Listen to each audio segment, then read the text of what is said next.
Are you finding that as somebody that works in HR, everyone in the organization tends to treat you like you're their personal line manager? They escalate in basic everyday people issues instead of just dealing with it themselves because you're the one that holds all the responsibility and the risk for people issues, right? So this video is going to talk about how HR is seen as the organization's line manager, why that happens and what to do about it. So stick with me, subscribe if you find it useful, and I will make sure that I'm giving you what you need to stop HR being the dumping ground for every people issue across the organisation.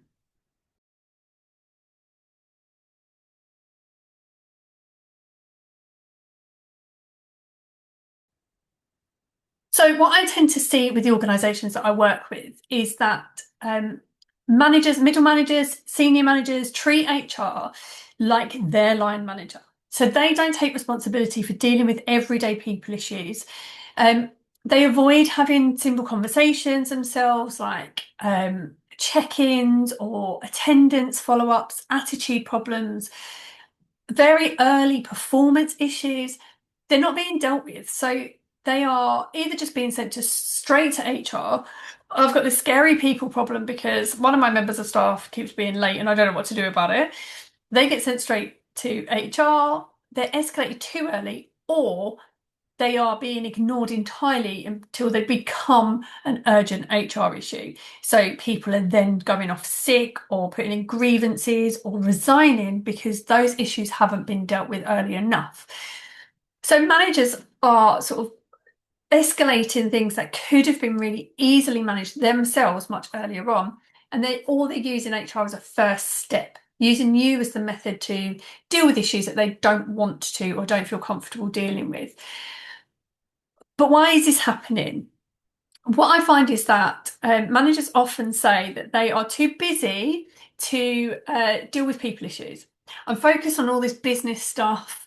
Um, and so they might have escalated it to their line manager, who then says, oh, I don't know, send it to HR. They're the ones that deal with the people issues. People issues are risky. So escalate it to HR. They'll pick it up.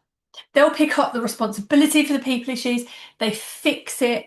And so what happens is that HR is pulled into the doing, the chasing up, the note taking, the going to meetings, instead of what you're actually there to do, providing that coaching, guiding, risk management, dealing with policy stuff.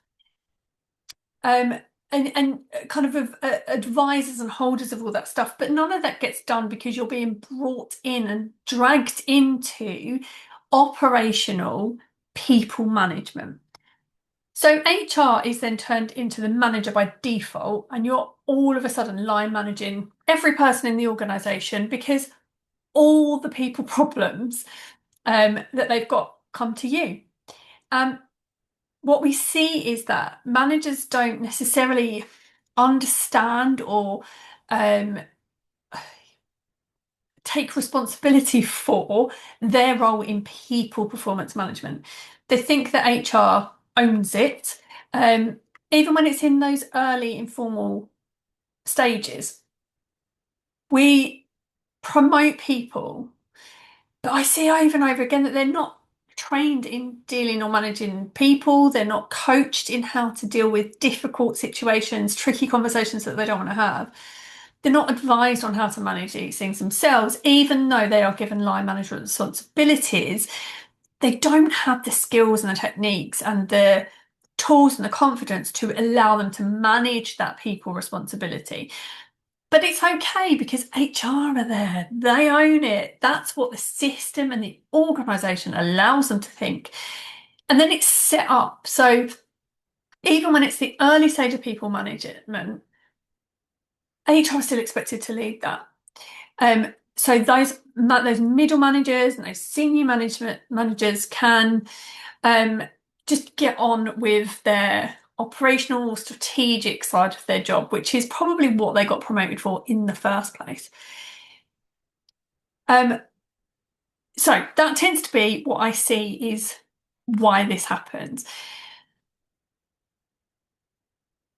What I also hear a lot is that when HR says, actually, that's not my job, they're then criticised by pushing back, saying, actually, this is the manager's job to do, and then they're challenged. And it's almost like HR are punished really for doing the right thing and trying to empower those managers. And so often when I speak to people in those HR roles, they say to me, it's easier if I just do it myself. I'll just deal with it myself. It's much easier, it's quicker. I don't have to deal with the drama or the, the conflict of saying you should do it. I just deal with it when it comes up. I hope that it doesn't come up at all. And if it does, I'll just deal with it. And that then feeds in and exacerbates the system. It exacerbates the understanding that HR are the ones that deal with all the people issues because HR do deal with all the people issues. And then you get stuck in dealing with preventable stuff, which means that you then don't have any time to be proactive or strategic. And firefighting replaces any kind of that sort of strategy development, prevention, culture work, all of that stuff. So that there really isn't kind of any room to do any of the other stuff. You don't get to improve and implement, all of that stuff doesn't get done for the firefighting that's in place. So ultimately, everyone in the organisation doesn't get the benefit of a strategic, supportive, empowering HR service because they're too busy firefighting. So what can you do about it? What we see in organisations that doesn't act as a organisational line manager is the HR role switches from being a rescuer and a persecutor into a coach and a challenger. So this idea is based on the concept of Karpman's drama triangle. And Karpman says when you're involved in a drama triangle, you play one of these three roles. These can really switch around and you can play different roles in the drama triangle, but these are the three that are in place when a drama triangle is happening. So the first one is the victim. I don't have the necessary resources to change my situation. This often is the role that that manager is holding coming to you. I don't know how to do it. You fix it for me. I can't do it. It's your job. I'm powerless in the situation. They are the victim. They're helpless.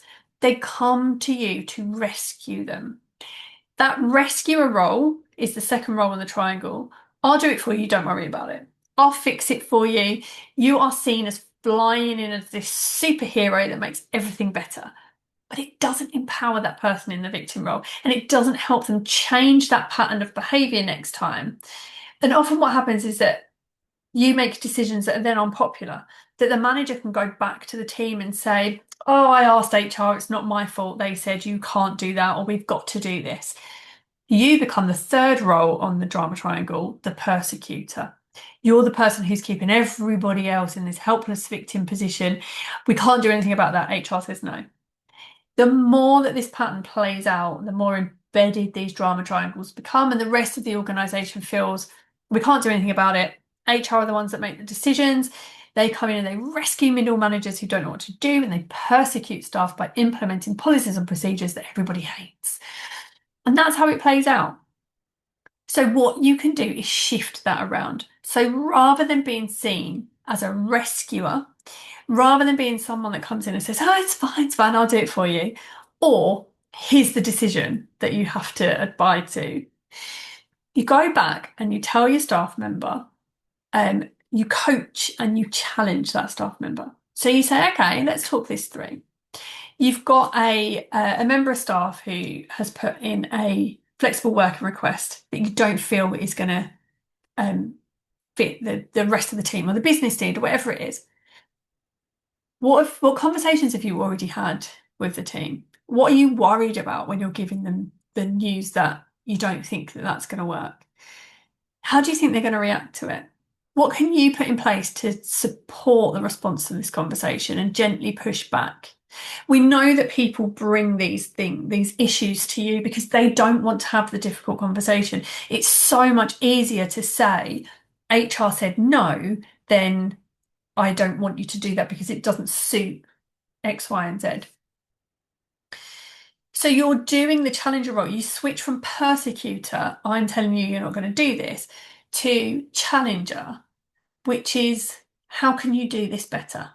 How can I support you in getting this outcome for yourself? You're saying to the manager, actually, this is your job, but you don't have to do it on your own. You're saying, I can coach and help and support you in doing this, and I can help you have this difficult conversation in a way that makes you feel slightly less uncomfortable having it. Let me support you in doing it, but I'm going to empower you to have the conversations so that you can have them going forward and you don't need to default to HR to make those decisions and have those difficult conversations for you. So we switch the way that we're seen in our HR role from rescuer and persecutor into coach and challenger, and it's a much more empowering way to the rest of the organisation, and it will save things being escalated to you because you are no longer the rescuer. You are no longer doing all the work for everybody else, and you are no longer the organisation's line manager.